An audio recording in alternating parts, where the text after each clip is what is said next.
এই হাসান আর হুসাইন সম্পর্কে আল্লাহ হাবিব সাল্লাল্লাহু আলাইহি ওয়াসাল্লাম বলেন, আল হাসান ওয়াল হুসাইন সাইয়্যিদা শাবাবি আহলিল জান্নাহ। এই হাসান হুসাইন হইল জান্নাতের যুবকদের সর্দার।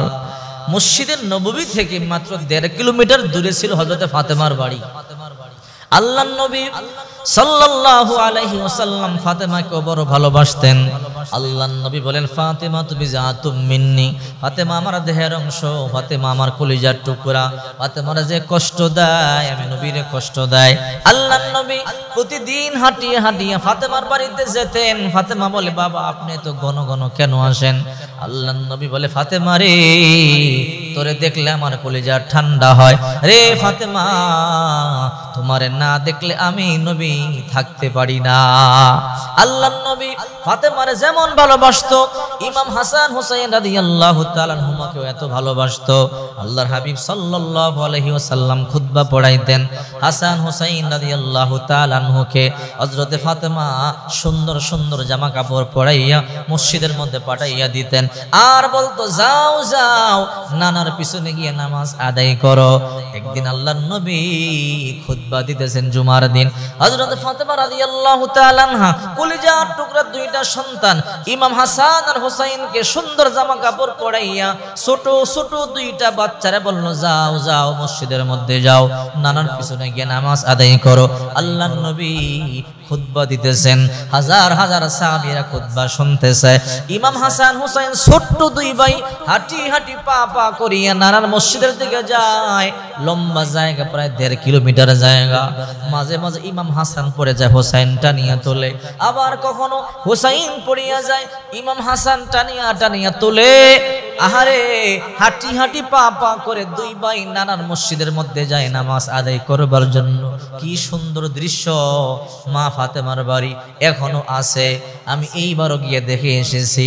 যারা হজ কিংবা উমরায় যাবেন, হযরতে ফাতেমার বাড়িটা একটু দেখে আসবেন। সেই 1400 বছর আগে যেমন ঘর ছিল আজ তেমনই আছে। সৌদি আরবের সরকার কাটা তার বেড়া দিয়া রাখছে। হাজার হাজার মানুষ হজ কিংবা উমরা করবার জন্য গেলে ওই জায়গার মধ্যে যায়, দাঁড়াইয়া চোখের পানিগুলো সারিয়া কান্না করে। যদি বলে, হাজি কেন কান্না করেন? বলে, হুজুর এই তো গো এই ফাতেমার ঘর, যেখানে আল্লাহর নবী সব সময় আসতেন, এই দরজা দিয়ে ঘরের মধ্যে প্রবেশ করতেন। কিন্তু এখন নবী নাই, নবীর স্মৃতি আছে। এই দরজা দিয়ে নবীজি ঢুকতো, নবীর পাই নাই, কিন্তু মনে হয় এখনো এখান থেকে নবীর গায়ের মেশকের ঘ্রাণ পাওয়া যায়। আহারে যারা হজ করতে যায়, উমরা করতে যায়, হযরত ফাতেমার বাড়িটা একটু দেখে আসে। আপনারাও যাবেন, ওখানে গেলে চোখের পানি রাখতে পারবেন না। খাতুনে জান্নাত মা ফাতেমা জান্নাতের রমণীদের সর্দারিনী হওয়ার পরও কেমন করে বসবাস করতেন একটু দেখে আসবেন। হযরতে ফাতেমা রাদিয়াল্লাহু তাআলা আনহা কলিজার টুকরা দুইটা সন্তানকে সাজাইয়া বললেন, যাও যাও নানার পিছনে নামাজ পড়বার জন্য যাও। ইমাম হাসান হুসাইন রাদিয়াল্লাহু তাআলা আনহু আল্লাহর নবীর পিছনে নামাজ পড়বার জন্য যায়। আর আল্লাহর হাবিব খুতবা দিতেছেন, হাজার হাজার সাহাবীরা খুতবা শুনতেছে। ইমাম হাসান হুসাইন বালুর মধ্যে পড়ে যায়, কখনো হুসাইন পড়ে যায় হাসান টানিয়া তোলে, আবার কখনো হাসান পড়িয়া যায় হুসাইন টানিয়া তোলে। আল্লাহর নবী রাহমাতুল লিল আলামিন মিম্বারে খুতবা দেয়, হঠাৎ করে তাকাইয়া দেখে কলিজার টুকরা নাতি দুইটা আসতেছে। কখনো কখনো হোঁচট খায়া খায়া পড়িয়া যায়। আল্লাহর নবী খুতবা বন্ধ করে দিলেন, মিম্বার থেকে নেমে গেলেন, ও সাহাবীরা তোমরা বসো, আমি একটু আসতেছি। আল্লাহ হাবিব সাল্লাল্লাহু আলাইহি ওয়াসাল্লাম মসজিদ থেকে বের হয়ে গিয়া ময়দান থেকে দুইটা নাতিকে কোলের মধ্যে নিয়ে, বুকের মধ্যে নিয়ে মসজিদে প্রবেশ করলেন। দুইটা নাতিকে দুই কোলের মধ্যে নিয়ে আল্লাহ রাসূল সাল্লাল্লাহু আলাইহি ওয়াসাল্লাম খুতবা দিলেন। তার মানে আল্লাহর হাবিব কেমন ভালোবাসে। একদিন আল্লাহর নবী নামাজ পড়াইতেছিলেন, ইমামতি করতেছিলেন, আর ইমাম হুসাইন রাদিয়াল্লাহু তাআলা আনহু আল্লাহর নবীর পিঠের মধ্যে বসে গেলেন।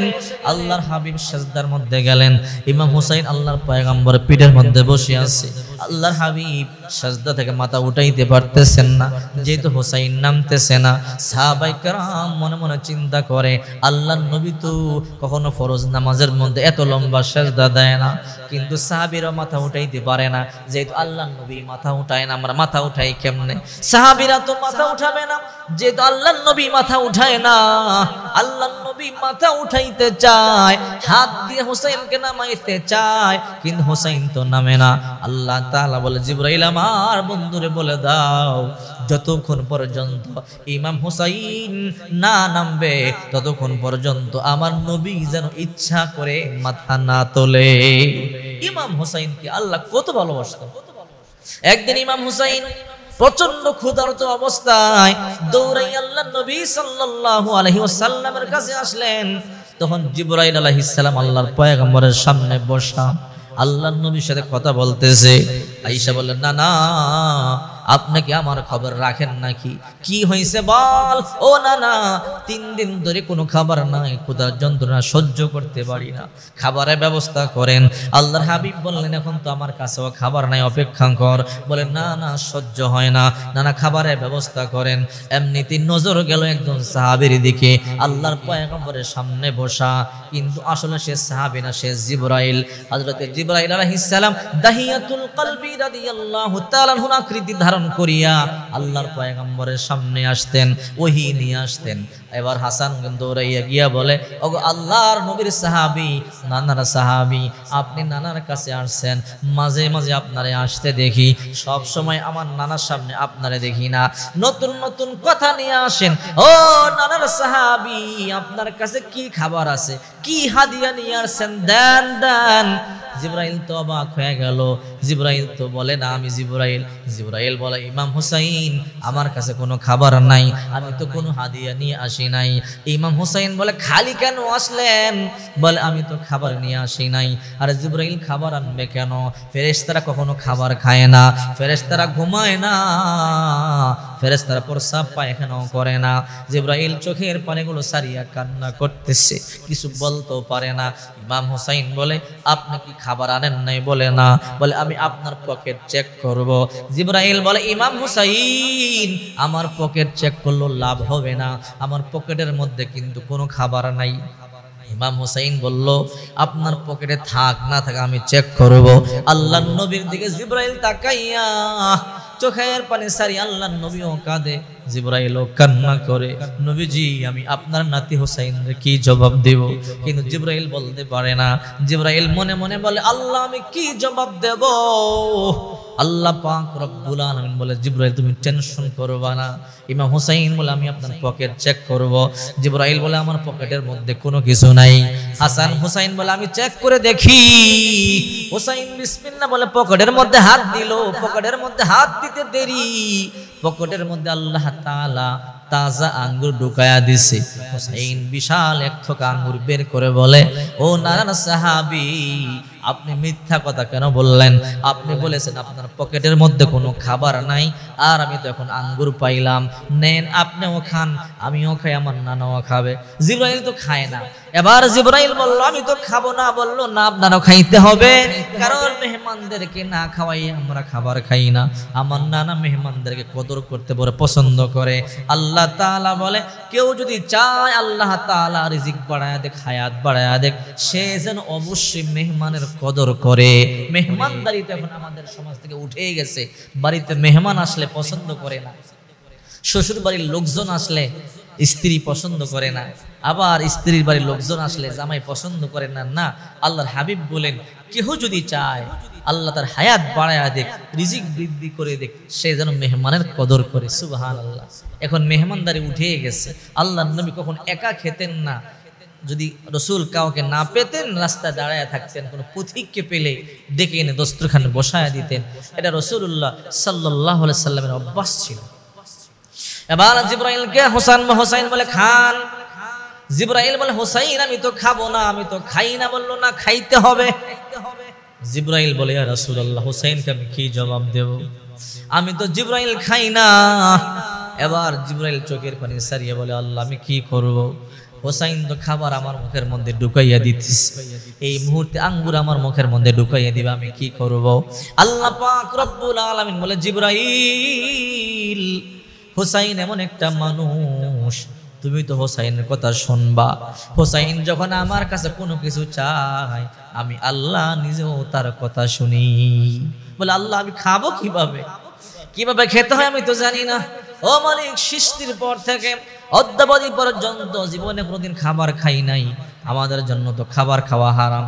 আল্লাহ বলে, জিবরাইল তুমি টেনশন করবা না, হোসাইন যখন তোমার মুখের মধ্যে আঙ্গুর দিবে, তুমি মুখের মধ্যে নিবা, কিন্তু পিছন দিয়ে পাস করার দায়িত্ব আমি আল্লাহর। হোসাইন তো জানে না তুমি যে জিবরাইল, তুমি খাও, মুখে দাও, কিন্তু আমি উধাও করে দিব। সুবহানাল্লাহ। হোসাইনকে আল্লাহ তাআলা কত ভালোবাসতো, আল্লাহর নবী সাল্লাল্লাহু আলাইহি ওয়াসাল্লাম কত ভালোবাসতো। একদিন হোসাইন বলে, ইয়া রাসূলুল্লাহ, মানিল আমজাদ ইলাল্লাহ, আল্লাহর কাছে দাম কার বেশি, আপনার না আমার? আল্লাহর নবী তখন বলে, হোসাইন অবশ্যই আমার, আমি শেষ নবী রাহমাতুল লিল আলামিন, আল্লাহর দরবারে অবশ্যই আমার দাম অনেক বেশি। বলে, না না না না, প্রমাণ করতে হবে। বলে, কি প্রমাণ? বলে, আমি আপনার থেকে বড়। কেমনে বড়? ও না না, আপনার বাবার নাম কি? আব্দুল্লাহ। খালি আব্দুল্লাহ, লাইসা ক্বাবলাহু ওয়া লা বাদাহু শাই। আব্দুল্লাহর আগে পিছে কি আছে? বলে, আগে পিছে কোনো কিছু নাই। বলে, আপনার বাবা আব্দুল্লাহরে কয়জনে চিনে? ও না না, আমার বাবাকে জানেন? বলে, কে? বলে, আলী কাররামাল্লাহু ওয়াজহা, আসাদুল্লাহিল গালিব, আনা মাদিনাতুল ইলমি ওয়া আলিয়ুম বাবুহা। আমার বাবার ব্যাপারে আল্লাহর নবী বলেছেন, আল্লাহর ভাগ বানাই আল্লাহ পাঠাইছে। আর আমার নানা আমার বাবার ব্যাপারে বলেছে, আনা মদিনাতুল ইলমি ওয়া আলিয়ুম বাবুহা, আমি মদিনার অর্থাৎ আমি ইলমের শহর, আর আলী হইল ইলমের দরজা। এমন একটা হাদিস আপনার বাবার ব্যাপারে আমারে বলেন তো। আল্লাহর হাবিব বলেন, না রে হোসাইন, না, এমন একটা হাদিস আমার বাবার ব্যাপারে নাই। বলে, তাহলে এইবার বলেন তো, আপনার বাবা বড় না আমার বাবা বড়? আল্লাহর নবী বললেন, অবশ্যই আমার বাবা থেকে তোমার বাবার দাম বেশি। হোসাইন বলেন, না না, এইবার বলেন তো আপনার মায়ের নাম কি? বলে, আমার মায়ের নাম হলো আমেনা। শুধু আমেনা নেই? বলে, হা লাইসা ক্বাবলাহা ওয়া লা বাদা শাই, আগে পিছে কি কোনো কিছু নাই? বলে, না। নানা জানেন আমার মায়ের নাম কি? বল বল। বলে, আমার নাম, মায়ের নাম ফাতেমাতুজ জাহরা রাদিয়াল্লাহু তাআলা আনহা, যার ব্যাপারে আল্লাহর রাসূল বলেছেন, ফাতেমাতু সাইয়্যিদাতু নিসাই আহলিল জান্নাহ, ফাতেমা জান্নাতের রমণীদের সর্দারিনী, ফাতেমাতু বিজাতুম মিন্নি, ফাতেমা আমার দেহের অংশ, কলিজার টুকরা। নানা বলেন তো এমন একটা হাদিস আপনার মায়ের ব্যাপারে বলেন। আল্লাহর হাবিব বললেন, না রে হোসাইন, না না, এমন একটা হাদিস আমার মা বাবার ব্যাপারে নাই।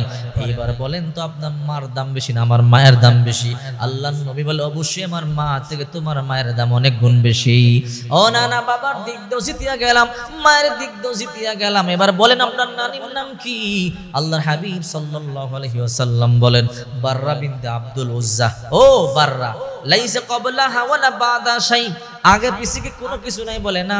বলে, বাররা বিনতে আব্দুল উজ্জারে কয়জনে চিনে? জানেন আমার নানি কে? বল বল, তোর নানি কে? আমার নানি খাদিজা বিনতে খুয়াইলিদ, এমন একজন নারী যার ব্যাপারে আল্লাহর নবী বলেছে, আল্লাহর কাছে সবচেয়ে দামি নারী যারা, আফজলুন নিসাই আহলিল জান্নাতি খাদিজাতু বিনতে খুয়াইলিদ, এই দুনিয়ার মধ্যে যত নারী আছে সবচেয়ে দামি এক নাম্বার আমার নানি খাদিজা। ও না না, এই দুনিয়াতে একজন মানুষকে আল্লাহ তাআলা সালাম দিয়েছে নারীদের মধ্যে, আর ওইটা হলো আমার নানি খাদিজা। আল্লাহর হাবিব বললেন, রে হোসেন, আমি এদিকে হেরে গেলাম। না না, এইবার বলেন তো আপনার নানার নাম কি? আল্লাহর হাবিব বলে, আব্দুল ওয়াহাব। আব্দুল ওয়াহাব রে কয়জনে চিনে? লাইসা ক্বাবলাহু ওয়া লা বাদাহু শাই, আগে পিছে কি কোনো কিছু নাই? না না, খালি আব্দুল ওয়াহাব। ও না না, খালি আব্দুল ওয়াহাব পরে কয়জনে চিনে? আমার নানার নাম কি জানেন? কে? বলে, এমন কোন মানুষ নাই যে আমার নানারে চিনে না। আমার নানার ব্যাপারে আল্লাহ পাক রব্বুল আলামিন বলেন, ওয়ামা আরসালনাকা ইল্লা রাহমাতাল লিল আলামিন।